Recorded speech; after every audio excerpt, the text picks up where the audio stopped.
नमस्कार बंधुरा welcome back to बेंगुली हेसेल। आज के आमी चले एसेछि सोयाबिनेर एकटी रेसिपि निये। बंधुरा कत सहजे एवं कम समयेर मध्य किभाबे आपनारा सोयाबिनेर एकटी दुर्दान्त रेसिपि तैरी करते पारबेन सेटाई आपनादेर साथे आजके आमी शेयार करब। बंधुरा पुरो रेसिपिटी देखार अनुरोध रइल। ताहले चलुन देखे नेওয়া যাক। আমি এখানে গ্যাসে একটি কড়াই বসিয়ে দিয়েছি আর তাতে দিয়ে দিয়েছি জল। জলটার মধ্যে আমি সয়াবিনগুলোকে দিয়ে দিলাম। বন্ধুরা এখানে কিন্তু আমি সয়াবিনগুলোকে জলের সাথে খুব বেশি ফোটাবো না, আমি জাস্ট জলটা গরম হতেই আমি এটাকে ঢেকে 10-15 মিনিটের জন্য রেখে দেবো। আমি এখানে 1 টিস্পুন নুন দিয়ে দিলাম। এবার এইভাবেই আমি সয়াবিনটাকে একটু নরম করে নেব। আর সয়াবিনের ভেতরে যাতে ভালোভাবে নুনটা ঢোকে তার জন্য 1 টিস্পুন নুন দিয়ে দিয়েছি। দেখুন এখানে কিন্তু জলটা জাস্ট গরম হয়েছে, জলটা কিন্তু ফোটেনি। এই অবস্থায় আমি গ্যাসের ফ্লেমটাকে বন্ধ করে দেবো, দিয়ে এটাকে ঢাকা দিয়ে আমি 10 মিনিটের মতন রেখে দেবো। এদিকে দেখুন নিয়ে নিয়েছি পেঁয়াজ, আদা, রসুন, টমেটো আর কয়েকটি লঙ্কা। এখানে আমি কাঁচা পাকা লঙ্কা মিশিয়ে নিয়েছি। আমি এখানে হাফ পেঁয়াজ বেটে নেব এগুলোর সাথে, আর হাফ পেঁয়াজ রেখে দেবো, ভেজে দেব। আর নিয়ে নিয়েছি বাদাম, বাদামটাকে আমি আলাদাভাবে বেটে নেব।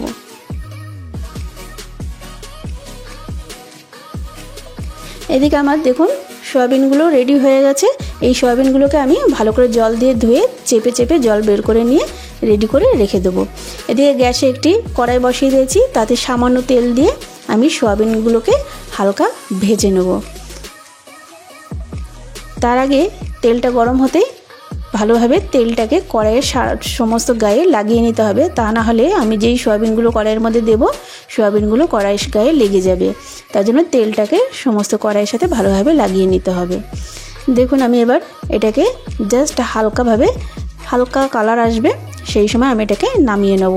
এইভাবে কিছুক্ষণ ভেজে নিচ্ছি।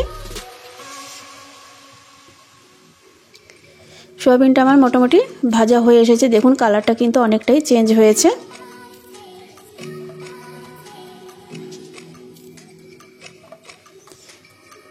কড়াইটাকে এবার আমি ধুয়ে আবার বসিয়ে দিয়েছি। সয়াবিনগুলোকে নামিয়ে নিয়ে ওই কড়াইয়ের মধ্যে আবার তেল দিয়ে দিয়েছি। আমি পুরো রান্নাটাই সাদা তেলে করব। এর মধ্যে দিয়ে দিয়েছি কেটে রাখা আলু। আলুগুলোকে আমি এইভাবে ছোট ছোট টুকরো করে নিয়েছি। নুন দিয়ে আলুগুলোকে লালচে করে ভেজে নেব।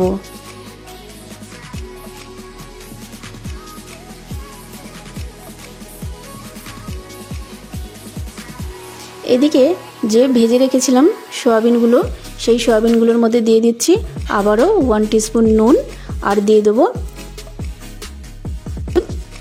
হাফ টিস্পুন হলুদ দিয়ে দিলাম, আর দিয়ে দেবো লঙ্কার গুঁড়ো, হাফ টিস্পুন লঙ্কার গুঁড়ো দিলাম। দিয়ে আমি এগুলোকে মাখিয়ে এইভাবেই 10-15 মিনিটের জন্য ঢেকে রেখে দেব।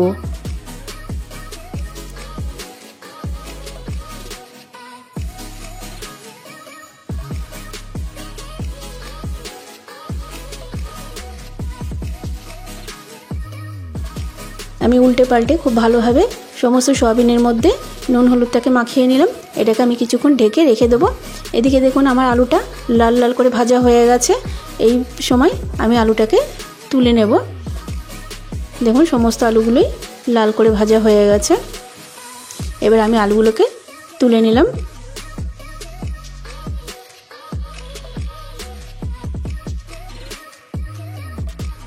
ব্যাস সমস্ত আলুগুলো আমার তোলা হয়ে গেছে।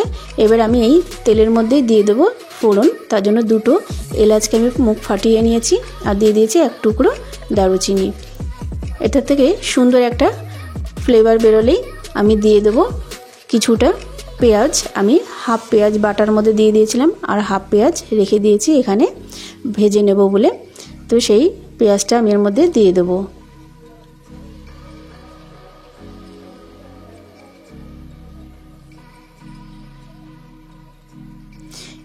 পেঁয়াজটাকেও আমি এখানে হালকা লাল করে ভেজে নেব।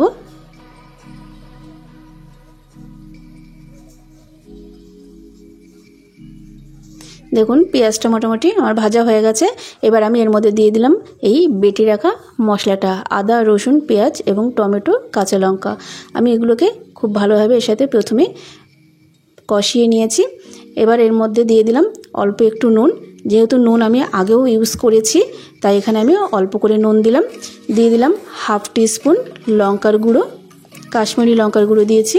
দিয়ে দিলাম হাফ টিস্পুন হলুদের গুঁড়ো,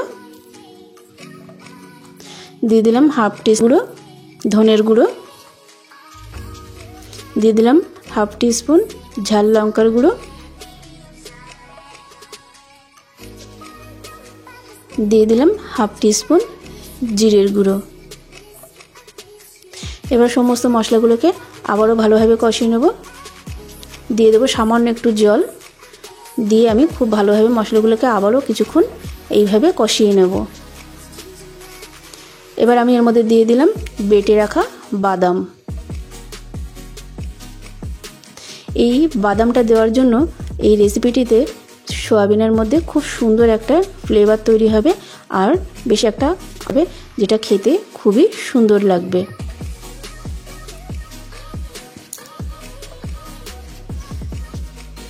সয়াবিনের স্বাদটাকে দ্বিগুণ বাড়িয়ে দেবে। দেখুন আমার মশলাটা কষানো হয়ে গেছে। আমি এর মধ্যে এই ম্যারিনেট করে রাখা সয়াবিনগুলোকে দিয়ে দিলাম, আর দিয়ে দিলাম সামান্য একটু জল। এবার আমি এর মধ্যে দিয়ে দিলাম ভেজে রাখা আলু, দিয়ে কিছুক্ষণ নাড়াচাড়া করে আমি এর মধ্যে দিয়ে দিলাম গরম জল। গরম জল দিয়ে আমি বেশ কিছুক্ষণ এটাকে ফুটিয়ে নেব। যেহেতু আমার আলুগুলো কিন্তু পুরোপুরি সেদ্ধ হয়নি, তো আমার এখানে আলুগুলোকে সেদ্ধ করতে হবে, আর তরকারিটাও বেশ সুন্দর হবে। তো আমি এখানে দেখুন কিছুক্ষণ ফুটিয়ে নিয়ে দিয়ে দিলাম কসুরি মেথি, অল্প একটু গরম মশলা, আর দিয়ে দিলাম 1 টিস্পুন ঘি।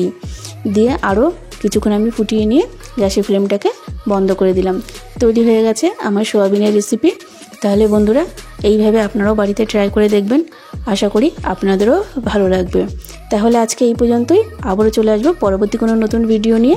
আপনারা ভালো থাকবেন, সুস্থ থাকবেন, আর পুরো ভিডিওটি দেখার জন্য ধন্যবাদ।